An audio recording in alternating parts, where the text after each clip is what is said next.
Assalamualaikum warahmatullahi wabarakatuh. Selamat pagi, salam sejahtera bagi anak-anak kami sekalian.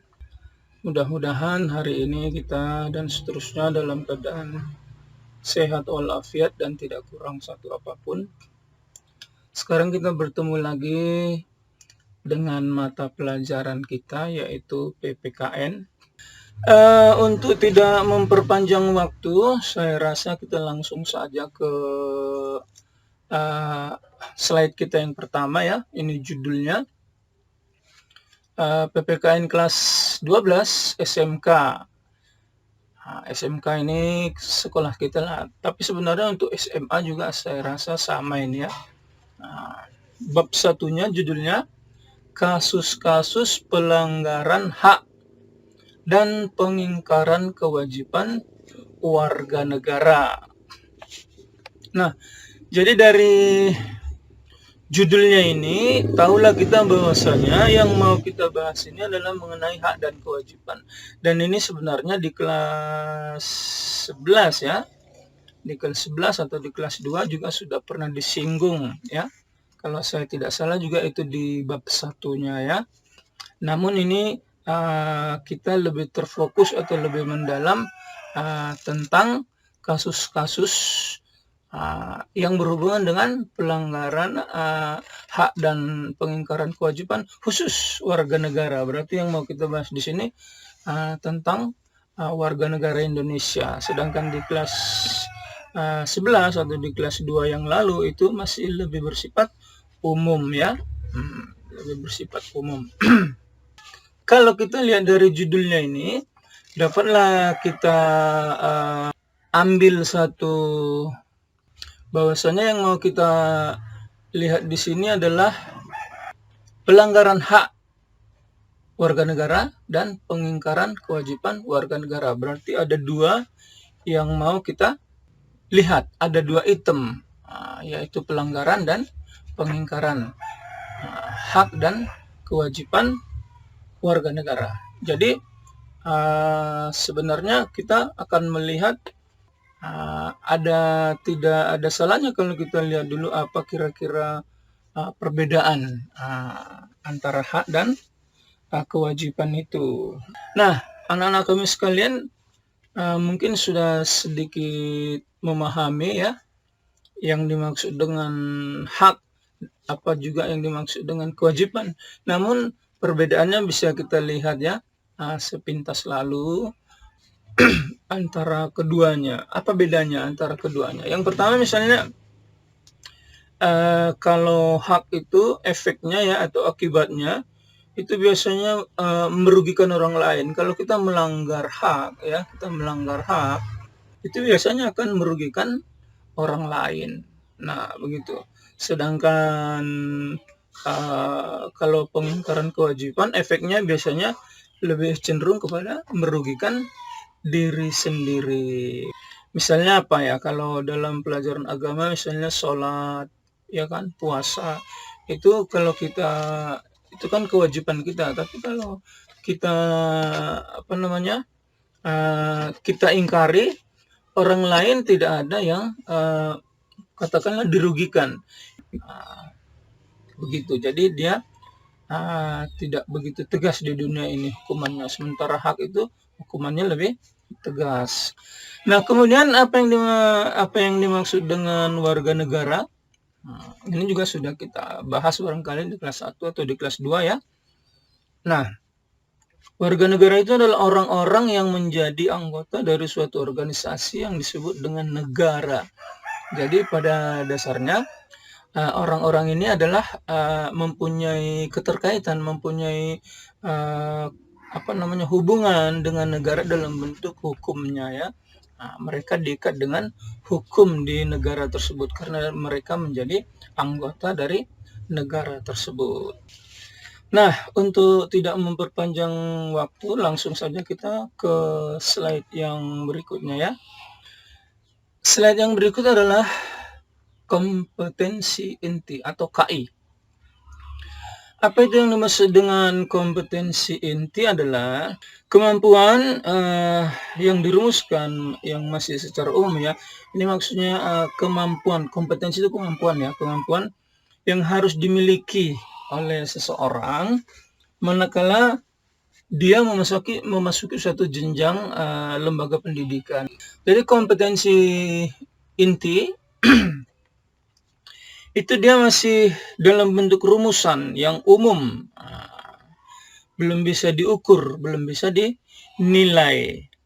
Dia rumusannya itu, kalimat-kalimatnya itu masih umum, masih luas sekali. Jadi dirumuskan masih sangat luas sekali. Seperti ini kita lihat nomor 3 itu ya, dan nomor 4. Jadi betul-betul masih luas, belum bisa kita ukur, belum bisa kita nilai, belum bisa kita kasih angka-angka. Ini kalau dalam kurikulum 2013 ini dijabarkan menjadi 4 ya, menjadi 4. KI 1, kompetensi inti 1, KI 2, KI 3, dan KI 4. KI 1 itu adalah sikap. Itu seharusnya ditulis di sini, di kompetensi inti ini. Seharusnya nomor 1, butir-butir atau kalimat-kalimat tentang sikap. KI 2, sikap sosial. Nah, KI 1 tadi adalah sikap spiritual. Nah, sikap spiritual ini kalau dalam pelajaran agama barangkali hablum minallah ya. Bagaimana sikap kita kepada Allah Subhanahu wa taala. Sedangkan KI 2 itu sikap sosial. Ini hablum minannas. Bagaimana hubungan kita dengan sesama manusia. Kemudian yang KI 3, ini dia. Ini adalah ilmu pengetahuan. Sedangkan KI 4 adalah keterampilan. Yang kita tuliskan di sini hanya yang rumusan yang ketiga dan rumusan yang keempat, yaitu ilmu pengetahuan dan keterampilan. Nah, jadi ilmu pengetahuan apa yang akan kalian peroleh setelah mempelajari PPKN ini? Keterampilan apa yang akan kalian peroleh setelah mempelajari PPKN ini? Inilah yang dirumuskan dalam kompetensi inti. Kompetensi inti. Namun kompetensi inti ini sudah kita katakan tadi belum bisa diukur, belum bisa dinilai, belum bisa dikasih angka-angka. Dia konten berapa? Konten 1, konten 2, konten 3, konten 10, konten 100, belum bisa diukur. Nah, supaya bisa diukur kompetensi inti ini, maka kompetensi inti ini akan dijabarkan lagi menjadi kompetensi dasar. Apa itu kompetensi dasar? Nah, kompetensi dasar adalah penjabaran lebih lanjut atau lebih rinci dari kompetensi inti di atas tadi. Nah, apa bedanya? Kalau kompetensi dasar ini rumusannya sudah lebih rinci lagi, sedangkan kompetensi inti tadi kalimatnya belum terfokus pada masalah yang mau dibahas, sedangkan kompetensi dasar ini sudah terfokus pada masalah yang mau dibahas. Nah, seperti inilah misalnya. Untuk ilmu pengetahuannya ya, untuk ilmu pengetahuannya nomor 3-nya itu ya, KI 3-nya itu tadi kita rumuskan dalam KD-nya menjadi menganalisis nilai-nilai Pancasila terkait dengan kasus-kasus pelanggaran hak dan pengingkaran kewajiban dalam kehidupan berbangsa dan bernegara. Jadi dia sudah lebih terfokus. Ternyata KD kita untuk kelas 3 ini untuk ilmu pengetahuannya adalah mengenai kasus-kasus pelanggaran hak dan pengingkaran kewajiban. Jadi KI tadi, kompetensi inti tadi, dijabarkan lagi menjadi banyak beberapa KD. KD 1, KD 2 gitu ya. KD 31, 32, dan seterusnya.